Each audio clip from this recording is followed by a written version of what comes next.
MC നാസറിലേക്ക് ഒരിക്കൽ കൂടി. MC-യെ നമുക്കിപ്പോൾ ഈ ധാരണയുടെ പൂർണ്ണമായ വിശദാംശങ്ങൾ ലഭ്യമാകുന്നുണ്ടോ?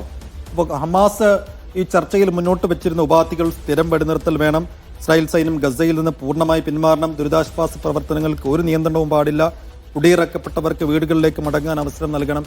അത്തരം ഉപാധികളിലും നിബന്ധനകളിലുമൊക്കെ എങ്ങനെയാണ് ഫൈനലി ഇരു കൂട്ടരും എത്തിച്ചേർന്നിട്ടുള്ളത്?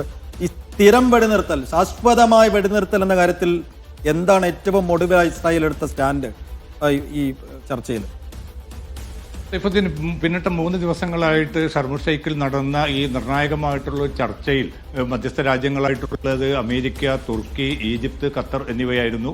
അവരുടെ സാന്നിധ്യത്തിൽ നടന്ന ഈ ചർച്ചയിൽ വളരെ കൃത്യമായിട്ടുള്ള ഉപാധികൾ തന്നെയാണ് ഹമാസ് നേതൃത്വം മുന്നോട്ട് വെച്ചിരുന്നത്. 6 ഉപാധികളിൽ ഏറ്റവും പ്രധാനപ്പെട്ടത് സൈഫ് ഇപ്പോൾ സൂചിപ്പിച്ചതുപോലെ തന്നെ സമ്പൂർണ്ണമായിട്ടുള്ള ശാശ്വതമായിട്ടുള്ള ഒരു വെടിനിർത്തൽ, പൂർണ്ണമായിട്ടുള്ള സൈനിക പിന്മാറ്റം, അതോടൊപ്പം തന്നെ നിർവിഘ്നമായിട്ടുള്ള ഈ സഹായ വിതരണം നടക്കണം. പിന്നെ ഈ അവിടെ നിന്ന് പുറന്തള്ളപ്പെട്ട എല്ലാ മനുഷ്യർക്കും, കാരണം വടക്കൻ ഗസയിൽ നിന്ന് എല്ലാവരെയും ഈ തെക്കൻ ഗസയിലേക്കും മറ്റും പലായനം ചെയ്യാൻ പ്രേരിപ്പിച്ച ഒരു സൈനിക സംവിധാനം മാറുന്നതോടുകൂടി അവർക്ക് തങ്ങളുടെ വാസസ്ഥലത്തേക്ക് തിരിച്ചു വരാൻ സാധിക്കും. പിന്നെ പുനർനിർമ്മാണം എന്നത് ഒരു സ്വതന്ത്ര ഫലസ്തീൻ സമിതിയുടെ മേൽനോട്ടത്തിൽ നടക്കണം എന്നത് ഉൾപ്പെടെയുള്ള കാര്യങ്ങളാണ് ഈ 6 ഉപാധികളിൽ മുന്നോട്ട് വെച്ചത്. ഈ 20 പദ്ധതിയുടെ ആദ്യഘട്ടം ഏതാണ്ട് 2 കൂട്ടരും ഒരു ധാരണയിലെത്തുമ്പോൾ ഹമാസ് മുന്നോട്ട് വെച്ച ഈ ഉപാധികൾ ഏറെക്കുറെ പൂർണ്ണമായി തന്നെ അംഗീകരിച്ചതായിട്ടുള്ള വിവരങ്ങളാണ് നമുക്ക് ലഭ്യമായിക്കൊണ്ടിരിക്കുന്നത്. അതിന്റെ അടിസ്ഥാനത്തിലാണ് ഇപ്പോൾ 3 ദിവസത്തിനുള്ളിൽ ഈ കരാർ ഒപ്പുവെച്ച് 3 ദിവസത്തിനുള്ളിൽ ബന്ദികളെ കൈമാറും എന്നതിന്റെ,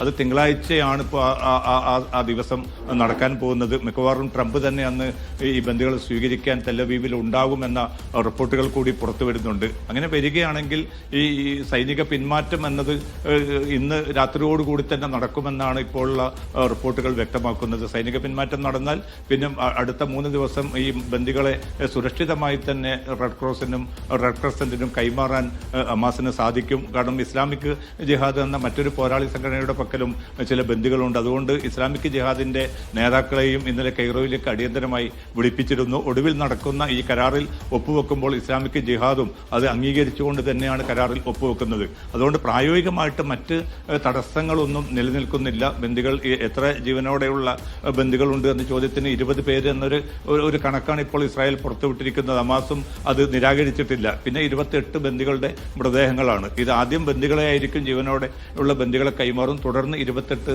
ബന്ദികളുടെ മൃതദേഹങ്ങൾ കൈമാറും. ഏതാണ്ട് ഇതേ ഘട്ടത്തിൽ തന്നെ സൈനിക പിന്മാറ്റം നടന്ന ഗസയിലേക്ക് ഭക്ഷ്യവസ്തുക്കൾ എത്തിക്കാനുള്ള തിരക്കിട്ട നീക്കങ്ങളിലാണ് ഇപ്പോൾ UN ഏജൻസികൾ ഏർപ്പെട്ടിരിക്കുന്നത്. UNന്റെയും റെഡ് ക്രോസിന്റെയും മേൽനോട്ടത്തിലായിരിക്കും ഈ ഭക്ഷ്യവിതരണവും മറ്റ് സംവിധാനങ്ങളും ഏർപ്പെടുത്തേണ്ടത് എന്ന് നിർണയിച്ചിട്ടുണ്ട്. അതോടൊപ്പം തന്നെ പരിക്കേറ്റ് കിടക്കുന്ന 10,000-കണക്കിന് മനുഷ്യരുണ്ട്.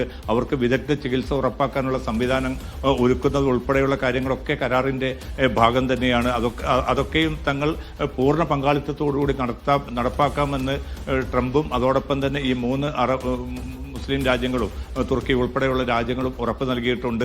അറബ് മുസ്ലിം രാജ്യങ്ങളുടെ ഭാഗത്തു നിന്നുള്ള പൂർണ്ണ പിന്തുണ ഈ പുനർനിർമ്മാണം ഉൾപ്പെടെയുള്ള ഘട്ടങ്ങളിൽ ഉണ്ടാവും. അതുകൊണ്ട് നിലവിലുള്ള ഒരു സാഹചര്യത്തിൽ ലോകത്തിന്റെ പൂർണ്ണ കയ്യൊപ്പോടുകൂടി തന്നെയാണ് ഈ കരാർ പ്രയോഗവൽക്കരിക്കാൻ പോകുന്നത്. പക്ഷേ ഏതെങ്കിലും ഘട്ടത്തിൽ ഒരു ആക്രമണം പുനരാരംഭിക്കാൻ ഇസ്രായേൽ തുനിയുമോ എന്ന ആശങ്ക ഹമാസിനുണ്ടായിരുന്നു. അക്കാര്യമായിരുന്നു പ്രധാനമായിട്ടും ഇന്നലെ വൈകിട്ട് നടന്ന ചർച്ചകളിൽ ഉയർന്നു വന്നത്. അതിന്റെ അടിസ്ഥാനത്തിലാണ് ട്രംപ് തന്നെ ഇത് ഏറ്റെടുത്തിരിക്കുന്നത്. താൻ ഗ്യാരണ്ടി നിൽക്കാമെന്ന് ട്രംപ് തന്നെ ഹമാസിന് ഉറപ്പ് നൽകുകയായിരുന്നു. ആ ഒരു ഉറപ്പിന്റെ, അത് രേഖാമൂലം തന്നെ ആ ഉറപ്പ് മധ്യസ്ഥ രാജ്യങ്ങൾ മുഖേന പിന്നെ തങ്ങളുടെ കയ്യിൽ വാങ്ങിയതിന് ശേഷം മാത്രമാണ് ജറദ് കുഷ്നറും അതോടൊപ്പം തന്നെ സ്റ്റീവ് വിറ്റ്കോഫുമായിട്ടുള്ള ചർച്ച ഹമാസ് അവസാനിപ്പിച്ചത് എന്ന റിപ്പോർട്ടുകളാണ് ഏറ്റവും അവസാനം ഷർമു ഷെയ്ഖിൽ നിന്ന് വരുന്നത്. അപ്പോൾ നിലവിലുള്ള ഒരു സാഹചര്യത്തിൽ കാര്യങ്ങൾ ഇതിന്റെ ആദ്യഘട്ടം എന്നത് വിജയകരമായി തന്നെ പൂർത്തീകരിക്കപ്പെടും. കാരണം ലോകത്തിന്റെ പൂർണ്ണ പിന്തുണ ഈ ഒരു നീക്കത്തിന് പിന്നിലുണ്ട്. ഇപ്പോൾ അല്പം മുമ്പ് ട്രംപ് നടത്തിയ ഒരു പ്രഖ്യാപനത്തിൽ പറയുന്നത് പശ്ചിമേഷ്യയിലെ സമാധാനം പുലരാനുള്ള ഏറ്റവും ശക്തമായിട്ടുള്ളൊരു നീക്കമാണിത്. അതോടൊപ്പം അദ്ദേഹം പറയുന്നത് ഇറാൻ കൂടി ഭാവിയിലെ ഈ സമാധാന പദ്ധതിയിൽ ഭാഗമായിരിക്കും. കാരണം ഇതുവരെയും ഇറാനെ മാറ്റി നിർത്തിക്കൊണ്ടുള്ള ഒരു സമാധാന പദ്ധതിയും നീക്കങ്ങളുമായിരുന്നു ട്രംപ് പ്രഖ്യാപിച്ചുകൊണ്ടിരുന്നത്. പക്ഷെ ഇന്ന് വലിയൊരു വഴിമാറ്റം എന്ന നിലയ്ക്ക് അല്പം മുമ്പ് വിവിധ ചാനലുകൾക്ക് നൽകിയ അഭിമുഖത്തിൽ ട്രംപ് വ്യക്തമാക്കുന്നത് ഇറാനും ഈ പശ്ചിമേഷ്യൻ സമാധാന പദ്ധതിയിലെ ഒരു ഘടകമായിരിക്കും, അവരെ കൂടി ഉൾക്കൊണ്ട് തന്നെ താൻ മുന്നോട്ട് പോകുമെന്നാണ്. അത് വലിയ കൃത്യമായിട്ടുള്ള ഒരു പോസിറ്റീവ് ദിശാസൂചകമാണ്. കാരണം ഇറാനെതിരെ ആക്രമണം നടത്തണമെന്ന ഒരു നീക്കവുമായിട്ട് ഇസ്രായേൽ രംഗത്ത് വന്നിരിക്കുന്ന ഒരു സാഹചര്യത്തിലാണ് ആ ദിശാമാറ്റം എന്നത് ഒരുപക്ഷെ പശ്ചിമേഷ്യയിൽ കുറെ കൂടി ശക്തമായിട്ടുള്ള ഒരു സമാധാനം പുലരും. ഒരുപക്ഷെ ഈ നോബൽ സമ്മാനം വെള്ളിയാഴ്ച പ്രഖ്യാപിക്കാനിരിക്കെ അത് തനിക്ക് തന്നെ ഉറപ്പാക്കുക എന്ന ലക്ഷ്യത്തോടു കൂടി തന്നെ ആയിരിക്കണം ഇത്ര തിരക്കിട്ട് ഇത്ര ശക്തമായിട്ടുള്ള നീക്കങ്ങളും നടപടികളുമായിട്ട് ട്രംപ് രംഗത്ത് വന്നത് എന്നുകൂടി നാം ഈ ഘട്ടത്തിൽ വിലയിരുത്തേണ്ടിയിരിക്കുകയാണ്.